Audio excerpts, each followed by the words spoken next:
Hello and welcome to the Madhouse with you boy Jesse. And I'm a good old American fella. I found my second home right here in the beautiful Philippine Islands. I love a good adventure, and the best adventures often lead to the best food. Today, I'm not taking you to a five-star restaurant. I'm taking you to the real heart of the culinary scene, the Palengke. We're diving into this bustling world to show you how to shop like a pro, pick the freshest ingredients, and save a little cash. This is a boots-on-the-ground guide to make your market trip a win. Before you jump in the car, prep is key. The early bird gets the freshest fish. All right, now that we're geared up, let's talk timing. This is one of my top market hacks. Early bird doesn't just get the worm, he gets the freshest fish. He gets the crispest vegetables. He gets the best cuts of meat. I go to the Palengke as the sun peeks over the horizon. That's when the magic happens. Fishermen are coming in with their nightly hauls. Farmers are unloading trucks piled high with field-fresh produce. It's a beautiful sight. Now, a symphony for the senses, using your eyes and nose.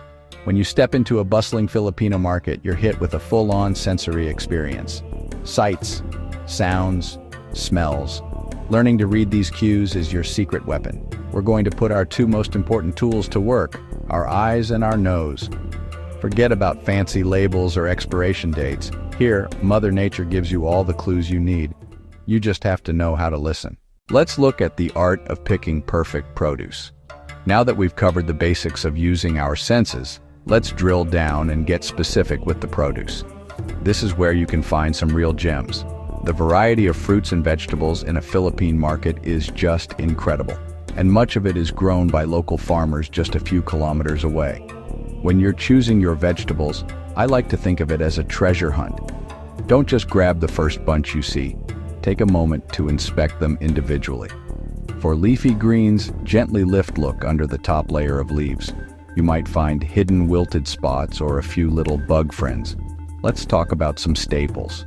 Cabbage. Give it a little heft. A fresh cabbage feels heavy and solid. All right, let's wade into the wet market section, which is where you'll find the incredible bounty of fish and meat. This can be the most lively and sometimes the most intimidating part of the Palengke. My first piece of advice is to find a stall that looks clean and well-maintained. Look for vendors who are actively managing their ice. The fish and meat should be resting on a thick bed of fresh, clean ice, not sitting in a puddle of melted water. A clean stall is usually a sign of a vendor who cares about their products and about food safety.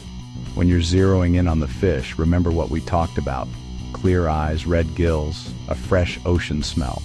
Don't be shy about asking the vendor where the fish is from. You can ask, "Saan po galing ang isda?" Many will be proud to tell you it was caught locally that very morning.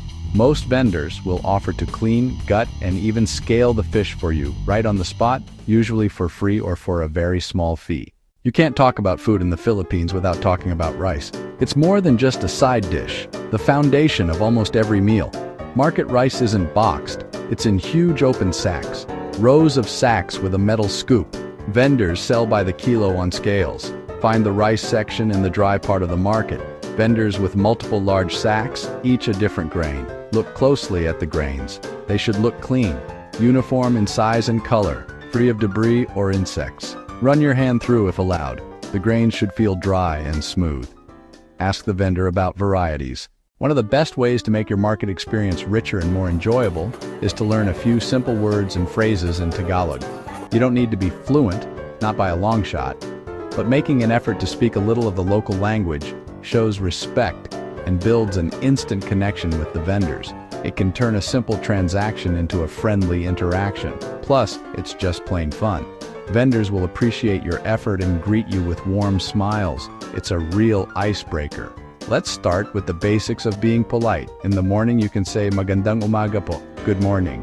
Po is a sign of respect. Use it with vendors. Now let's talk about a practice that is very common in Filipino markets, bargaining, or as it's known here, Tawad. This isn't about being cheap or trying to rip anyone off. It's a part of the culture, a friendly and light-hearted negotiation. However, there's a right way and a wrong way to do it. The key is to always be polite, friendly, and realistic. Never start by insulting the vendor's price or their products. A smile and a respectful tone are your most important tools in this gentle dance of commerce. Here's how it usually works. You've navigated the market, picked your beautiful ingredients, and now you're heading home. The job isn't quite done yet. How you handle your food once you get back to your kitchen is crucial for safety and for getting the most out of your purchases. The first thing I do is set up my sink for a good old-fashioned washing station. All fruits. Vegetables get a thorough rinse under clean running water. If your local tap water isn't potable, use bottled water or boiled water for this step. This removes any lingering dirt or bacteria from the market. Proper storage is key to making your fresh food last. After washing and drying, store in the right fridge zones. I keep leafy greens in a bag with a paper towel to absorb excess moisture. Fresh fish. Meat should go into the fridge immediately, especially if you plan to cook them within a day or two. Anything you won't be using soon should be wrapped well and placed in the freezer. This locks in the freshness and prevents waste, which in turn saves you money. Well, friends, that's about it. Comment what you found most interesting here and share with someone who is going to the Philippines. As always, friends, know that you are valuable and that you matter. God bless and peace.